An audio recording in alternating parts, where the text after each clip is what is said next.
Kailangan lang natin ay isang tablet. Gumamit tayo ng Sintra board, glue gun, mga cutter.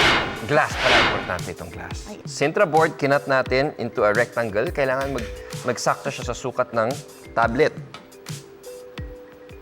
So medyo sukat ng glass yung tablet na gagamitin. May pasobra ng konti. Ito, hawakan natin. Ayan siya.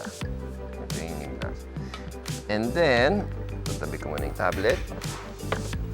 Using the glue gun, didikit natin ang dalawang sides. Itong side, meron siyang parang naka-usli dito na ledge. Dito rin. Para dyan natin ihahang yung glass. Dyan sa sandal yung glass. Okay. Pwede mo pakita natin siya. Ganyan. Yan, saka mag-lock siya. Okay. Ayun. Ganyan siya. And then, iguglugan natin siya. And then, can you put yung taas niya? So, sa taas siya.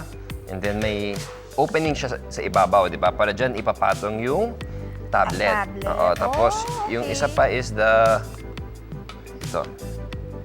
Ayun. Ito lang siya sa front. Ganyan lang siya. Oo nga. Ito na yung finished product niya.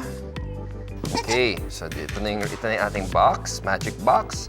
Ngayon, ito na ang ating hologram material. Insect ba to? Animal. Insect. Insect, tama. Ilagay natin siya dyan. And then, para mas visible siya, ayan, para mas kita siya, lalagyan natin ng black na box.